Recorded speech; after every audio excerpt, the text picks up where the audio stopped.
Vamos continuar falando de picareta, vamos continuar falando de lavanderia, vamos continuar falando de milícia, vamos continuar falando de gente mentirosa. O Flávio Bolsonaro divulgou uma primeira versão de que ele teria feito realmente um milagre na Terra, né, com uma lojinha da Copenhague, no Rio de Janeiro, teria tido recursos para comprar essa casa, que ele registrou por 6,5 milhões, sendo que os corretores do mercado de Brasília dizem que vale pelo menos 10 milhões. Depois falou que era por conta da advocacia dele, aí o pessoal foi atrás, não tem um registro de causa na história da advocacia do Flávio Bolsonaro até hoje, mas é o mesmo esquema. É o mesmo esquema, é a mesma turma, é a mesma tropa, e aí tem uma conexão, né? Duval, vocês viram que na audiência do Flávio Dino, o Duval e o Flávio Bolsonaro estavam ali sentados lado a lado, né? Estavam os dois ali juntinhos, lado a lado, né? Era um trio ali, né? Os dois, mais o Sérgio Moro. Então, aí, ontem, depois do Flávio Dino, no Flávio Dino, cutucou. O Flávio Dino é o nosso herói, né? Realmente é o nosso herói, é dos Vingadores. Ele deu uma cutucada em alto estilo no Flávio Bolsonaro para falar de algo que tem muito a ver com essa mansão do Flávio Bolsonaro, né? A pergunta que o senhor faz é sobre CACs. Na verdade, é porque até o senador Flávio Bolsonaro falou sobre narcomilícia, e é um tema que ele conhece muito de perto, esse casamento de milícia com narcotráfico. Essa é uma das ironias mais sensacionais do ano, né? Aí, ontem, o Alessandro Vieira pegou a bola do Flávio Dino. Teve uma audiência no Congresso e o tal do Flávio Bolsonaro tentou emplacar um artigo num projeto de lei para livrar a cara das milícias. Vejam só o que aconteceu. Oportunidade, já que o projeto trata de milícia, grupo ou esquadrão, isso não tem definição na legislação penal.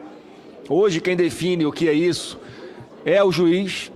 Só que eu acho que é uma redação relativamente simples, senadores, chamando de milícia o que é milícia.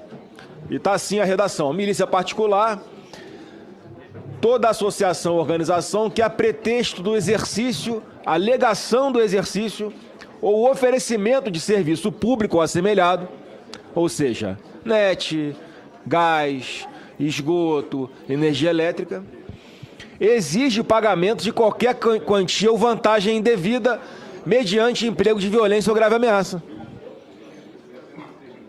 É o que é milícia. A legislação já define o que é milícia privada, salvo engano, desde 2012. Está na lei 12.720 e diz no 288A que constituir, organizar, integrar, manter ou custear a organização paramilitar, milícia particular, grupo ou esquadrão com a finalidade de praticar quaisquer dos crimes previstos neste Código. A emenda apresentada pelo senador Flávio, e evidentemente ele tem todo o respeito pelo seu conhecimento da causa, ela cria uma espécie de milícia light, que é aquela milícia que não mata as pessoas, e uma milícia mais grave, que seria dos esquadrões da morte não conhecidos. Existe um risco nessa mudança, porque ela vai excluir a caracterização de milícia em todo o restante do Código Penal, que não aqueles pontos que Vossa Excelência colocou na emenda. Então, acho que existe um risco. A intenção, me parece, eu tenho a obrigação de dizer que deve ser uma boa intenção, mas acho que o resultado não será positivo para a sociedade. Então, a sugestão é seguir pelo voto do relator e... Você está vendo como o tema da milícia vai perpassando e finalmente demorou, né? Demorou, mas finalmente esse tema da relação do bolsonarismo com as milícias está chegando ao Congresso Nacional, né? E na CPI isso vai disparar. O Flávio Bolsonaro faz ali no discurso dele essa é a história que é verdadeira, é assim mesmo. Você vai numa região dominada pelas milícias, eles controlam a telefonia, eles controlam o gás, eles controlam a internet, eles controlam as redes de TV a cabo. Se você não compra diretamente deles, e os preços são bem maiores do que os preços praticados fora do território da milícia, eles botam sobrepreço para fazer a instalação, você está arriscado a morrer, né? O Flávio Bolsonaro conhece bem disso. né? O Flávio Bolsonaro e seu clã conhecem bem disto, né? E sabem como isso dá dinheiro, né? Eles sabem como isso dá dinheiro, como isso gera fortunas em dinheiro, né? As milícias são organizações milionárias. E o berço político do clã Bolsonaro é exatamente uma região dominada por milícias no Rio de Janeiro, que obrigam o pessoal a votar neles, né? Então, é isto. Agora tem a outra submilícia, né? Da onde será que vem tanto dinheiro?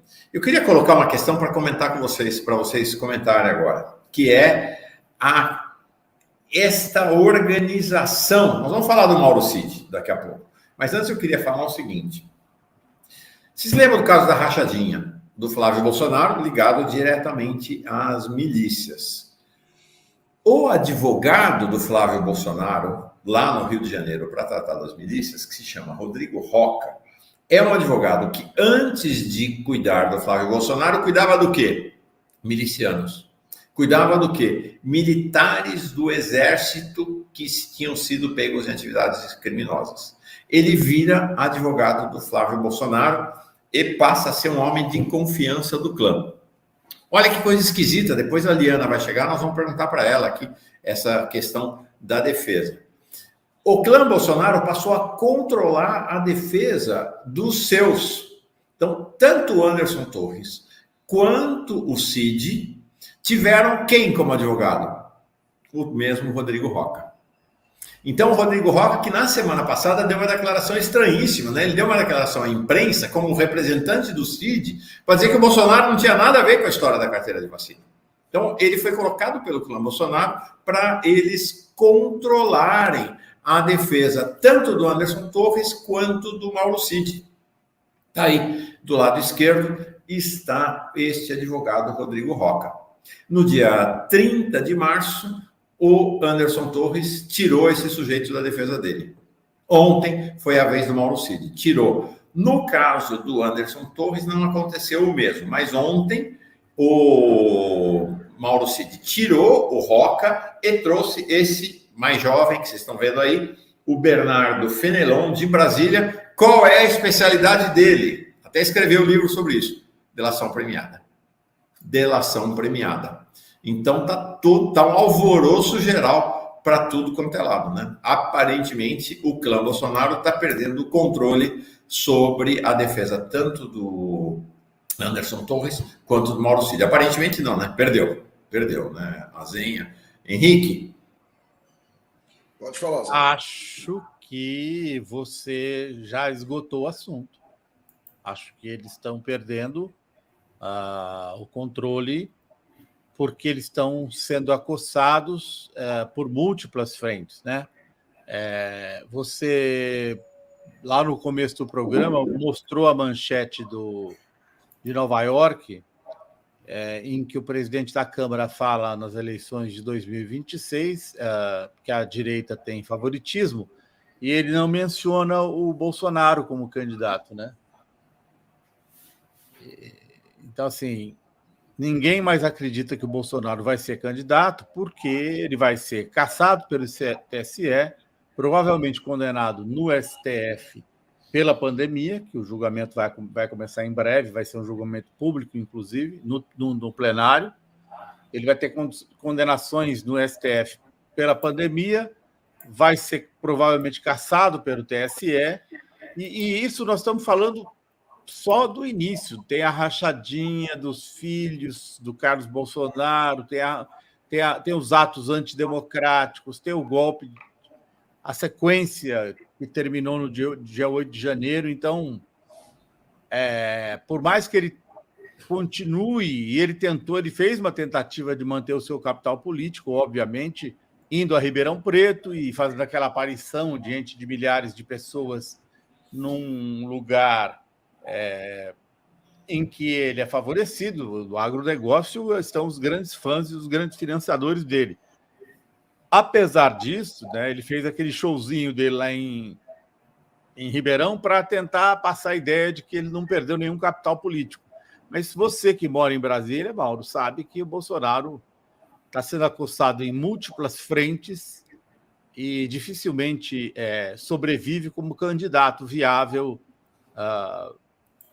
no Brasil. Então, a perda, né, não é só você que pensa assim, ou ele, o Mauro Cid também está vendo que ele tem que se defender. E o mesmo vale para o Anderson Torres. Então, assim, chega uma hora em que o interesse pessoal e individual se coloca acima do interesse de grupo. O cara fica pensando lá, eu vou na cadeia, vou ser preso em função... Não, peraí, vou vazar daqui. É o que, pelo que você explicou, é o que está acontecendo. O Azenha chamou atenção para o fato do Lira ter comentado lá no Regabof do Lead em Nova York.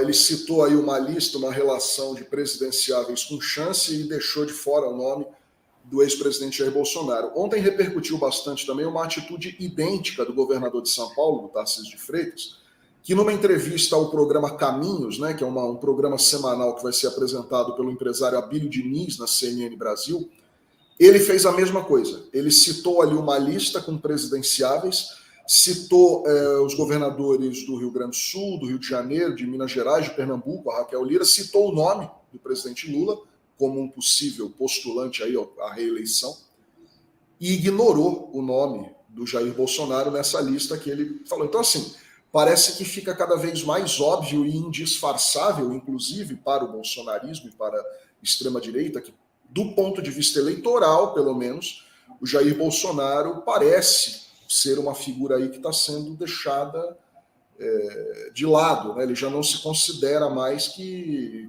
ele seja um player direto, pelo menos, com o nome na urna para a eleição de 2026. Voltando, viu, Mauro, no seu vídeo que você mostrou do Alessandro Vieira reagindo à proposta de criação da milícia light do Flávio Bolsonaro, tem um trecho aí que não passou, mas que eu vi ontem, que o Flávio Bolsonaro ele dá uma réplica ali pro senador Alessandro. Ah, não vi. Ele diz assim, vamos acabar com essa história de que querem relacionar o meu pai sempre com coisa errada, na verdade com a milícia, né?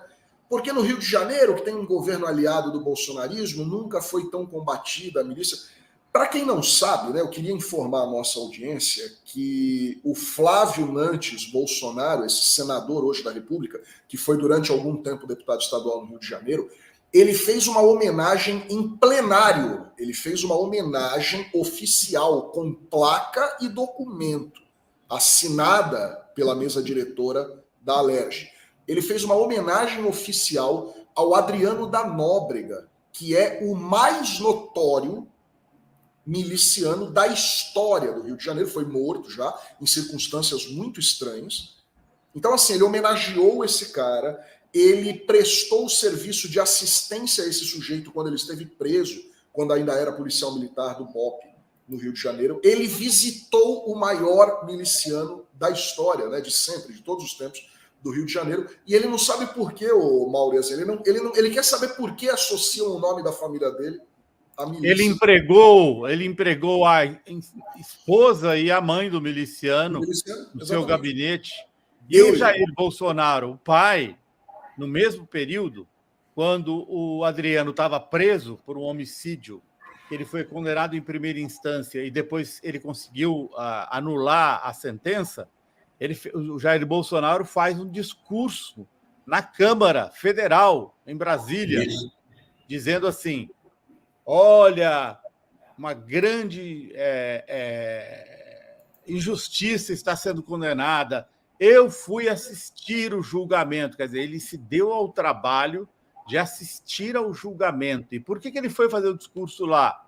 Porque durante o discurso dele em Brasília, ele denuncia lideranças da Polícia Militar, obviamente, com o intuito de colocá-las na defensiva.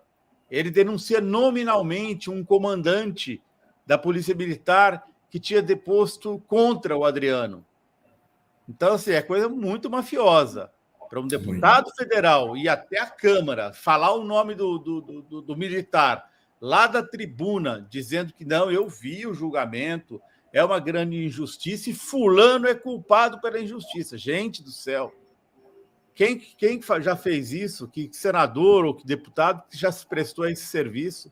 Então, mas ouviu, Azenha, o Flávio não sabe por que de relacionar o nome da família com a você entende? Então, assim, Pois é, não tem explicação. Não, tem mais. O Flávio Bolsonaro, quando era deputado estadual, ele conseguiu que a Assembleia Legislativa desse um galardão para o Adriano da Nóbrega, uma medalha. E ele foi na cadeia entregar. Ele estava preso por homicídio justamente, na cadeia. Né? preso desse processo aí que ele depois conseguiu reverter em segundo grau. E o Luiz Carlos Azenha fez menção ao escritório do crime. Gente, não é que o escritório do crime é o nome que o Azenha deu, ou a imprensa deu, ou a esquerda deu. Não, o escritório do crime era o nome da milícia dele mesmo. Chamava-se escritório do crime. Era como eles se chamavam, né? A milícia do Adriano da Nóbrega. Eu vou... Impressionante.